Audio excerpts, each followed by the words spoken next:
Si comparamos las aulas en las que hoy en día se imparten clases en los colegios con aquellas aulas que seguramente le tocaron a usted, me tocó a mí, le tocó a nuestros padres, en la década de los 70 y los 80, podemos encontrarnos con multitud de objetos y herramientas que han ido sustituyendo a los medios tradicionales. Esos medios tradicionales con los cuales se impartían clases, que ayudaron a que muchísimas generaciones se fueran formando. Sin embargo, han sido reemplazados por herramientas tecnológicas. Gran parte de ese cambio, de ese reemplazo, es consecuencia de la tecnología que poco a poco se ha ido abriendo paso en el sector de la educación, hasta el punto que ahora podemos hablar de una rama de la tecnología que únicamente se centra en la educación.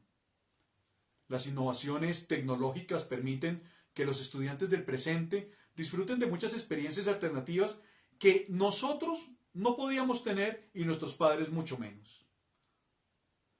Pero preguntémonos entonces, ¿qué tecnologías en este momento están influenciando a la educación e influenciarán a la educación en los próximos años? La primera de ellas, que no es tan reciente, sin embargo su implementación en la educación sí lo es la realidad virtual. Representa una de las innovaciones tecnológicas que más éxito ha tenido en los últimos años. La realidad aumentada y la realidad virtual consiste en la percepción visual de un entorno de escenas y objetos de apariencia real, generado mediante softwares, mediante programas de computación, que crea en el usuario, es decir, en el estudiante, la sensación de estar inmerso en ese mundo. Esta tecnología trasladada al sector educativo se traduce en la posibilidad de llevar a cabo un aprendizaje mucho más atractivo, interactivo y significante. Nos brinda la oportunidad de poder vivir en primera persona los escenarios que antes encontrábamos en los libros de historia, aprender de los países y sus capitales viajando a los lugares sin movernos de la clase, entender el funcionamiento de la irrigación sanguínea, de cómo funciona nuestro cuerpo, etcétera, etcétera, etcétera, lo que antes no se podía hacer de manera tan fácil. El segundo paradigma, sobre el cual hoy día se está desarrollando la tecnología educativa y que está afectando y va a afectar en los próximos años nuestra aula presencial, es la educación online. A veces nosotros pensamos que la educación online es solamente educación virtual, educación a distancia. No, esa educación online también es para la presencialidad. La educación a través de la red experimentó un notable crecimiento a mediados de la primera década del siglo XXI. Hoy en día, en algunos casos ya se habla de una supremacía del canal online de cara a la transmisión de determinados tipos de conocimiento, particularmente aquellos sujetos a una interacción intensa entre el profesor y el estudiante, y entre los alumnos entre ellos mismos. No obstante, se trata de una tendencia con un funcionamiento cada vez más participativo y bidireccional ante todo lo que es un proceso comunicativo en la educación online, en la que todos los usuarios, estudiantes, profesores, administrativos, padres de familia, etcétera, no se limitan solo a leer o a visualizar contenidos, sino que son generadores de contenidos y también consumidores de contenidos. Se incrementa entonces su nivel de implicación, su nivel de participación, produciendo sus propios contenidos, publicándolos mediante herramientas sencillas. El tercer paradigma sobre el cual se está desarrollando la educación, que tiene como fundamento la tecnología y se va a desarrollar en los próximos años, es la educación móvil. Además de enviar mensajes, navegar por la web, consultar en redes sociales, hacer los famosos selfies o recibir llamadas a cualquier hora, los celulares también pueden contribuir al proceso de formación, facilitando el aprendizaje de las diferentes materias escolares. Hasta la fecha, la mayor parte de las directrices de nuestras instituciones prohíben el uso del celular en el aula. Sin embargo, la UNESCO cree más efectivo regular el empleo de la telefonía móvil con fines pedagógicos. Entre las medidas que propone la UNESCO en relación con el uso de los móviles en las aulas, nos encontramos con las siguientes: la creación de políticas que fomenten el uso de las TIC, es decir, las tecnologías de la información y la comunicación, en la educación. La formación de los maestros para que dominen el aprendizaje móvil y la creación de contenidos educativos para el móvil. El cuarto paradigma es el aprendizaje a través de videojuegos. El modo de concebir los videojuegos por la sociedad ha evolucionado significativamente durante los últimos años, dejando de verse como un mero pasatiempo, como algo de vagos, como sucedía en la época de los 80s o 90s, con todas las consolas de video. Ha quedado entonces demostrado que los videojuegos ayudan a mejorar la memoria, la lógica, la concentración, el enfoque y la planificación, y además sirven para desarrollar otras destrezas como la coordinación, la motricidad y la orientación espacial. Así nos encontramos nosotros con estudios que demuestran que jugar, por ejemplo, Tetris, ¿recuerdan el famoso juego de las figuritas? 30 minutos al día durante 3 meses puede ayudar al aumento del tamaño de la corteza cerebral.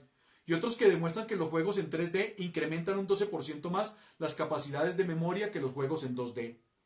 En la actualidad, juegos como Minecraft están siendo utilizados en las aulas con el objetivo de desarrollar la capacidad creativa, pero también la capacidad de la estrategia en los más pequeños. Todas estas habilidades que nos permiten adquirir y trabajar los videojuegos pueden resultar útiles en profesiones como ingeniería, arquitectura, arte, diseño, etc. Pero también es un reto para nosotros los maestros de cómo empezamos a diseñar juegos educativos. El quinto paradigma es la inteligencia artificial.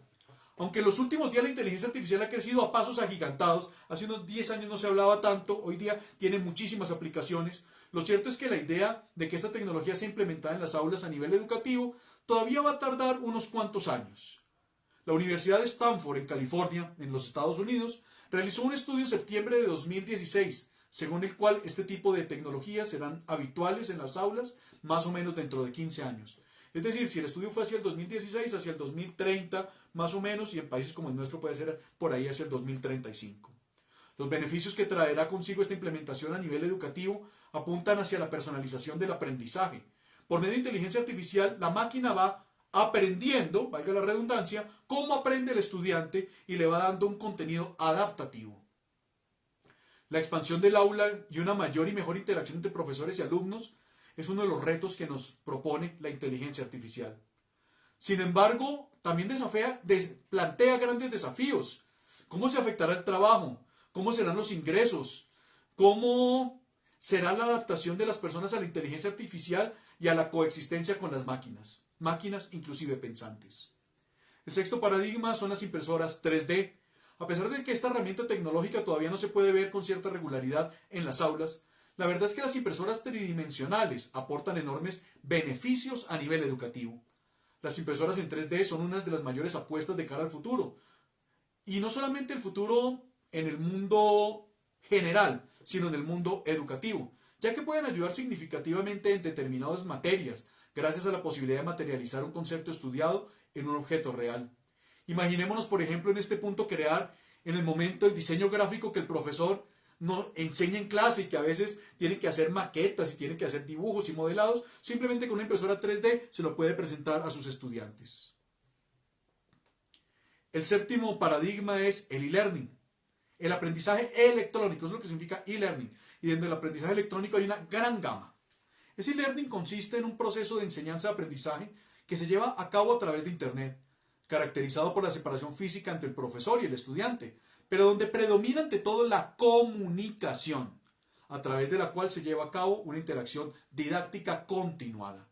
Además, el estudiante pasa a ser el centro de la formación al tener que autogestionar su aprendizaje, siempre con la ayuda de los profesores, pero también con la ayuda de los compañeros. Esta es una modalidad de formación a distancia, o digámoslo semipresencial, o lo que llaman algunos el blended. Yo llamaría una formación semipresencial, que ha contribuido a que la formación llegue a un mayor número de personas.